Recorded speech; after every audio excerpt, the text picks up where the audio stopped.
Hey guys, welcome back to Clownfish TV. This is Kneon. I am here with Geeky Sparkles. Hello. And we're going to talk about USAID. Actually, I think it's USAID. I've heard it pronounced both ways, but people also call it USAIDs.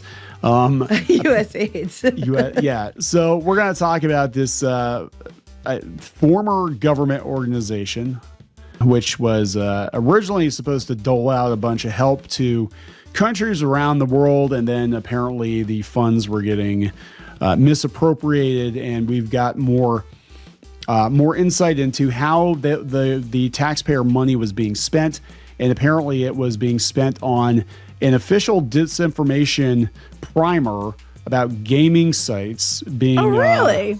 Yeah. Saying that they're one of the many alternative spaces from which problematic information originates.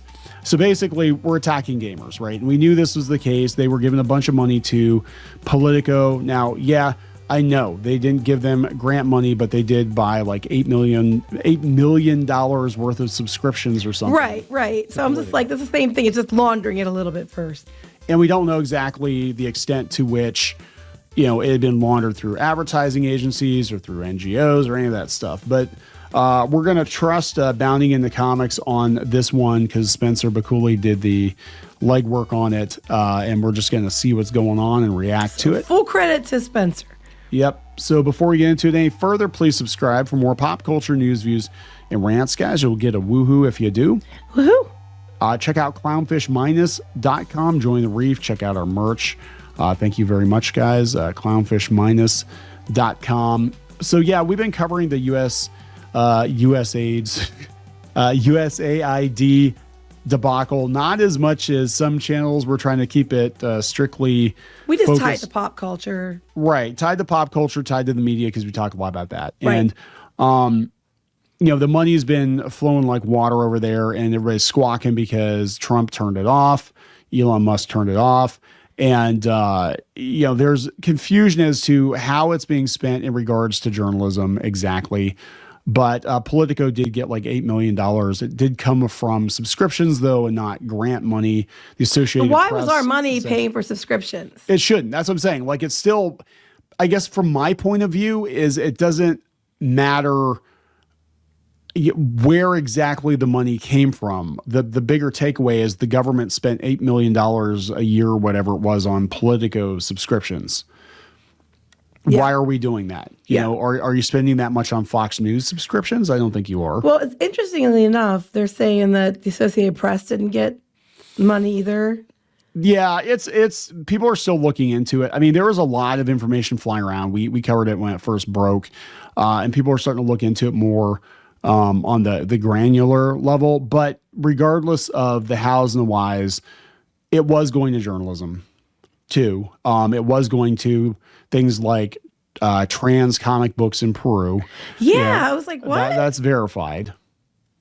And now some of these journalism organizations, though, are like smaller organizations are pushing back against their governments.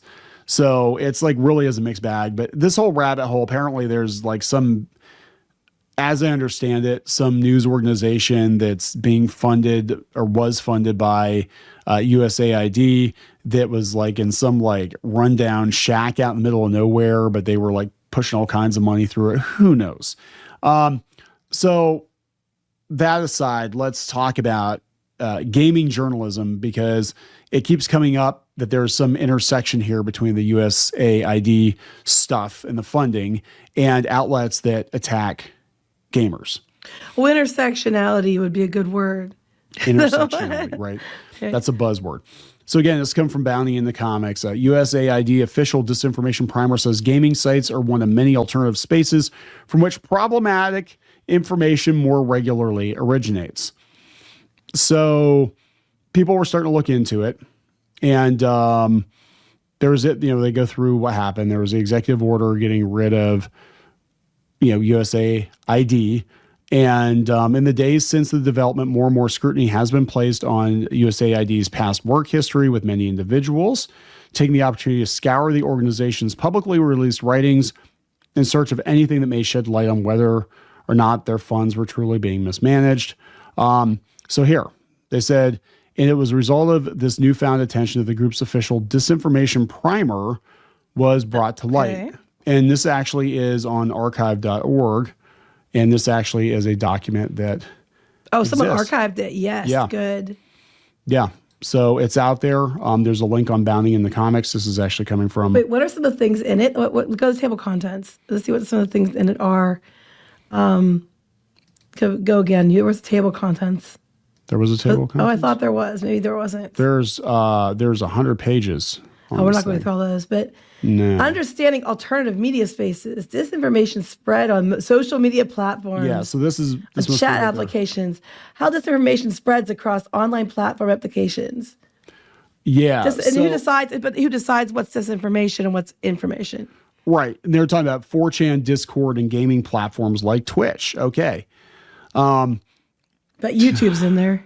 I'm sure it is. Well, that would explain it because we saw a lot of attacks on YouTubers and independent voices, especially in the last, 3 or 4 years.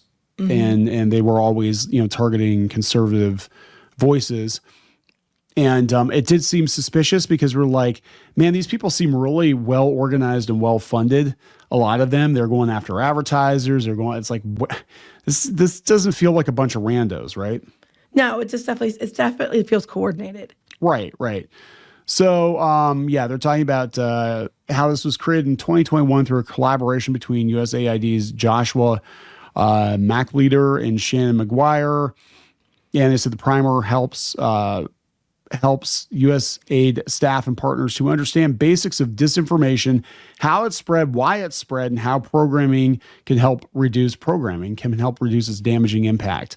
And they said today's digital communications and media landscape is complex and has given rise to a new set of challenges and considerations for democracy support. For democracy. Across all USAID programming countries, this requires a solid understanding of disinformation and robust approaches for countering and preventing it. But again, what is disinformation? Because a lot of times they've said things were disinformation or misinformation, and it turned out that it was the truth. Yeah. They said they said the challenges. One of the challenges presented by the primer is understanding alternative media spaces, as the document asserts that although discussions on disinformation and misinformation often revolve around assumptions of state actors driving the issue, in actuality, problematic information more regularly originates from networks of alternate sites and anonymous individuals who have created their own alt media online spaces, which include message boards and digital distribution platforms like Reddit, 4chan, Discord, conspiracy news sites. Wait a minute. Then it's a real... I guess it's a really good thing that Google wasn't using Reddit to train their AI. Yeah, right. That would be awkward. Just saying. But they singled out gaming sites actually. Because it's the Gamergate all over again. So I'm thinking it would be the anti-mainstream gaming sites, probably like Bounding in the Comics or. So they're trying to Niche discredit. Gamer. Yeah. This is shocker.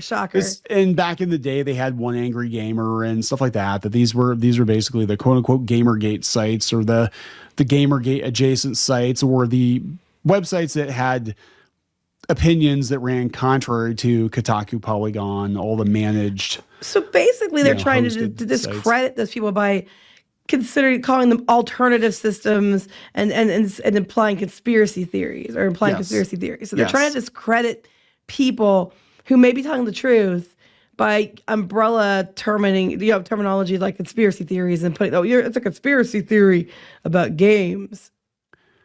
Yeah, this is stupid. This is boomer So talk. typical.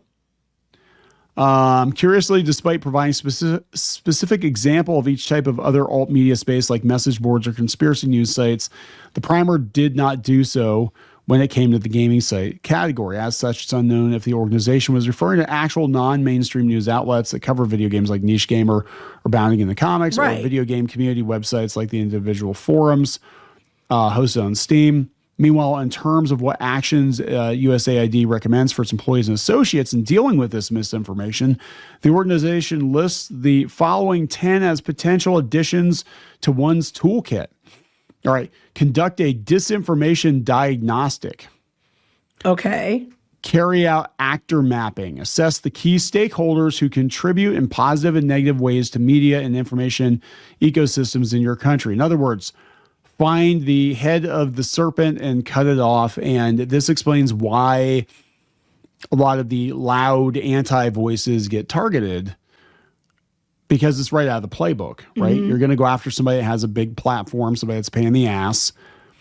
Support media. To discredit them, yeah. Yeah, to discredit them. Support media literacy initiatives. Fund independent media and local public interest journalism. Support media monitoring and fact-checking initiatives specifically. Yes, they're going to fact-check it as well as they used to fact-check Facebook. Yeah, right.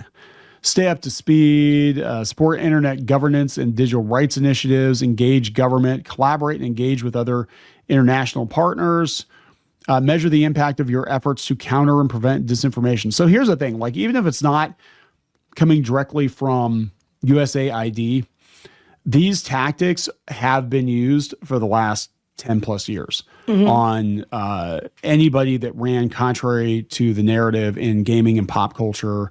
And control the narrative, you have the power, you control the election.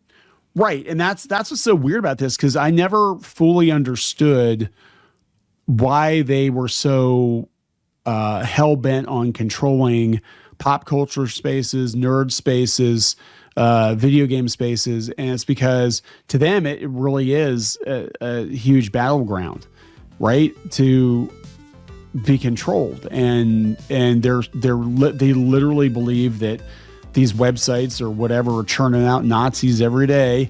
They have to be smashed down, and you better believe a lot of these campaigns to discredit individuals are coordinated. I know a lot of them are coordinated on Discord. You have a lot of the same actors going around from basically person to person and trying to find dirt on them or whatever it is to take them out of play, because they honestly think they're doing the right moral thing, and or they're on the payroll of somebody. So interesting stuff, though. Are we going to wrap this up? Yes. I'm still not sure I understand it completely, but yes. Basically, gamers made the handbook. You made the list. And, alternative spaces that you have to squash so that you can control the narrative. Right. And if it happened with USAID, I'm sure it has happened in other organizations as well. And I think that as Doge keeps digging, we will find a lot more of this. So let's wrap it up. Please subscribe for more pop culture news, views, and rants. We'll talk later. Bye.